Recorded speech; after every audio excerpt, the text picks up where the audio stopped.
Atos capítulo 2, versículo 42.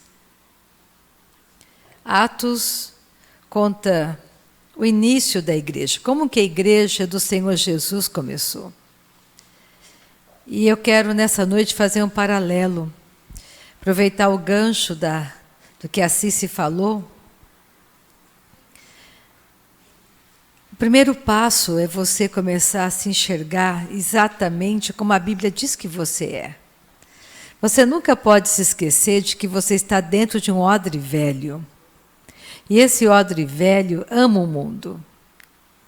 Esse odre velho, ele tem uma porção de deformidades que não vai mudar. É o nosso corpo adâmico. Você nasceu de novo dentro e está dentro de um corpo adâmico. Então você não pode olhar para o seu corpo adâmico. Você tem que olhar a palavra. Então hoje eu quero, começando com o livro de Atos, encorajar cada um de nós a manter o padrão da igreja de Atos.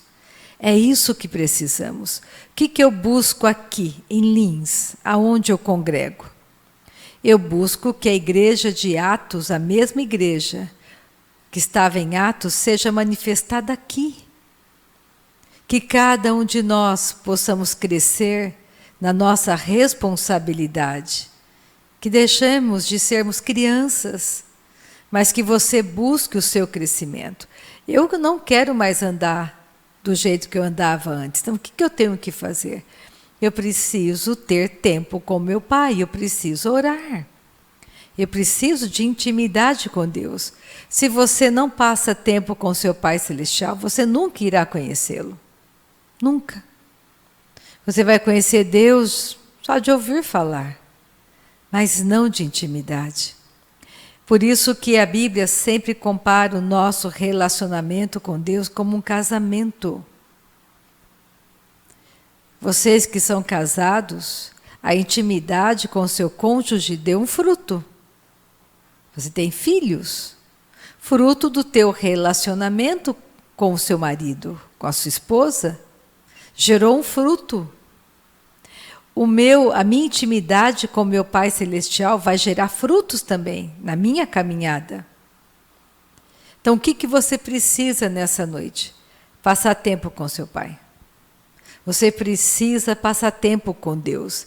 Você tem que pegar a sua carne, que não quer ir, entrar naquele quarto, ler a Bíblia, conhecer os evangelhos, conhecer a palavra, adorar a Deus por aquilo que Ele é. Eu não tenho que sentir vontade de adorar. A minha carne não quer adorar. Ela não pode me obrigar. Se eu fizer a escolha com entendimento da importância dessa intimidade, a carne não vai conseguir me deter. Você precisa abrir a sua boca e adorar a Deus, ler a palavra de Deus. Nós temos 24 horas no dia. E falaram essa semana que 1/3 de 24 horas do dia eu passo dormindo. O homem dorme. O outro 1/3 ele trabalha. E no outro 1/3 ele tem que fazer uma agenda para a vida dele. Então você tem que realmente se posicionar em uma agenda do céu para a sua vida. Nós temos que sair da preguiça, entender que é a nossa vida, é a nossa vida. A vida de Deus está em nós. O diabo tem medo que você ande nessa verdade. O diabo tem medo que você escolha confessar a palavra de Deus para você. Quem a Rita é? A Rita é coroada de graça e misericórdia. A Rita é cercada com alegres cantos de livramento. A Rita tem um bom pastor que cuida dela, que caminha com ela pelos pastos verdejantes. A Rita tem um provedor. Ela não tem medo do amanhã, porque o mesmo Deus que está comigo hoje estará amanhã. Porque tudo neste mundo, como assim se disse, passa. Somos forasteiros. Você tem que começar a pensar sobre isso. Você é uma forasteira, como eu sou. Agora, se você escolher passar tempo com o Pai, pensa como será a sua vida transformada. Porque precisamos de transformação de dentro para fora. Então, ou eu vou confessar aquilo que eu estou sentindo a respeito de qualquer coisa que eu esteja enfrentando, ou eu vou falar aquilo que o meu Pai fala. Isso é ser humilde. Jesus disse: aprendei de mim, porque sou manso e humilde de coração.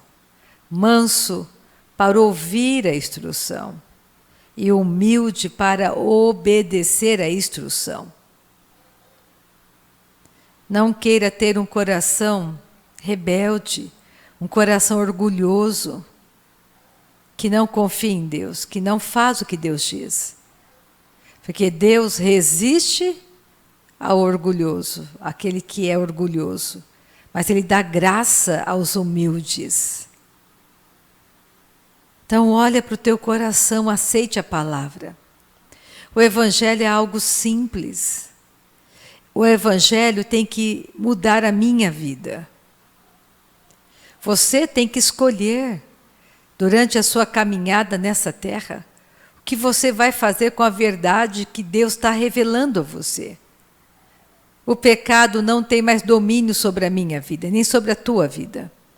Em Romanos 7, o apóstolo Paulo, ele fala da luta daquele homem que ainda não foi regenerado.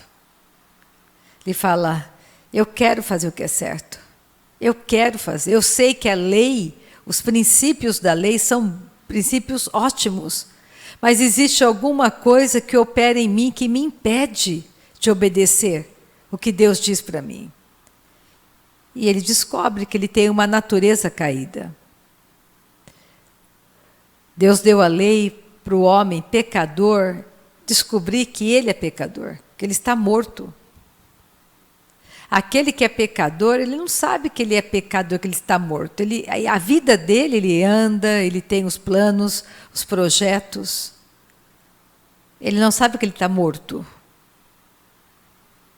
É por isso que todo mundo precisa nascer de novo. Vamos pegar Atos 2. É assim que nós vamos ter respostas maravilhosas. Sabe por quê?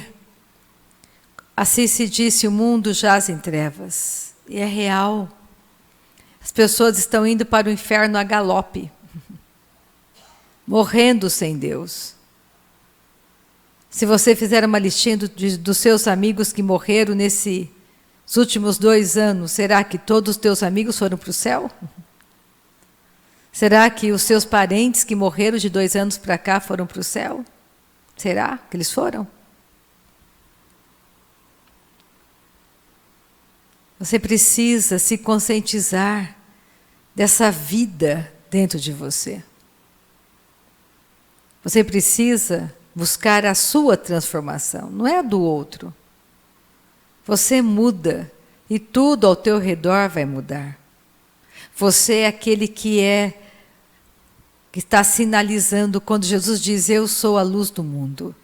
Aquele que me segue nunca andará em trevas. Ele é a luz, ilumina as trevas. Aquele que segue Jesus não cai em laços de Satanás. Porque ele tem uma viva palavra no coração dele. E aqui olha só em Atos 2. Olha como que os nossos irmãos do começo da igreja viviam. Atos capítulo 3, versículo 42. E perseveravam na doutrina dos apóstolos. Eles perseveravam. Eles não desanimavam. Eles perseveravam na doutrina. O que é doutrina? É o ensino verdadeiro de Jesus. É o ensino verdadeiro. Orar em línguas é uma doutrina que Jesus nos ensinou. Aquele que crê em mim expulsa demônios, fala em outras línguas. É doutrina, é ensinamento verdadeiro. Então, se você ama Jesus, Você obedece Jesus. Então nós temos que começar a entender, eles perseveravam na doutrina dos apóstolos e na comunhão. Congregar é importante, ter comunhão uns com os outros que andam na sã doutrina. Estarmos juntos, todos nós somos uma força. Nessa noite você vai ser muito abençoado, tanto quanto eu, por quê? Porque a unção do meu chamado, a unção do teu chamado, a nossa unção, todo mundo aqui, o corpo de Cristo, é impossível não sairmos daqui abençoados, livres, perdoados. Então alegra teu coração, como falou a Cici. Por que você está cabisbaixo? Se você está com o melhor, se o céu inteirinho olha para você, está à sua disposição, do que você tem medo? Do quê? Não existe isso para você. Você não consegue enxergar, mas tem anjos que nos guardam, anjos conosco, porque nós somos embaixadores na terra.